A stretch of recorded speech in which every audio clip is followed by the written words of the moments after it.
नमस्कार, खबर कनेक्शन में आप सभी का स्वागत है। दुनिया में सबसे ज़्यादा आबादी वाला देश अब चीन नहीं रहा है, बल्कि अपना देश भारत हो गया है। इस साल की शुरुआत में ही ग्लोबल एक्सपर्ट्स ने अनुमान लगाया था कि 2023 में सबसे ज़्यादा भारत में जनसंख्या होगी और अब इस पर संयुक्त राष्ट्र जनसंख्या कोष यानी कि UNFPA के नवीनतम आंकड़ों ने मुहर लगा दी है। संयुक्त राष्ट्र के आंकड़ों से पता चलता है कि भारत अब दुनिया का सबसे अधिक आबादी वाला देश है। भारत में अब चीन की तुलना में 20 लाख से ज़्यादा लोग हैं और इस देश की आबादी बढ़ते बढ़ते 140 करोड़ के पार पहुंच गई है।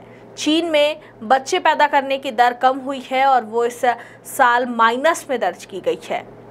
UNFPA की the state of world population report 2023, जिसे 8 billion lives infinite possibilities the case for rights and choice के टाइटल से जारी किया गया है। इसमें कहा गया है कि अब भारत की जनसंख्या 1428.6 मिलियन है, जबकि चीन की जनसंख्या 1425.7 मिलियन है।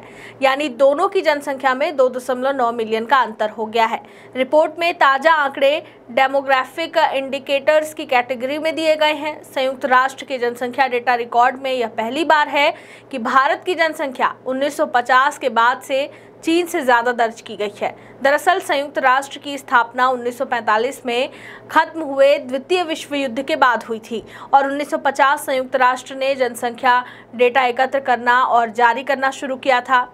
संयुक्त राष्ट्र के जनसंख्या के 1950 से 2023 तक के चार्ट और तालिकाओं पर नज़र डालें तो भारत की आबादी कुछ इस तरह से बढ़ी है।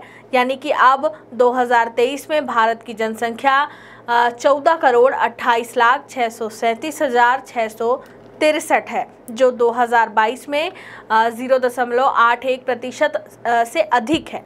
UNFPA की रिपोर्ट में कहा गया है कि भारत की 25% आबादी 0 से 14 आयु वर्ग में है। वहीं 10 से 19 साल तक की आयु के लोग 18% हैं, 10 से 24 साल तक के लोग 26% हैं और 15 से 64 साल तक के लोग 68% हैं।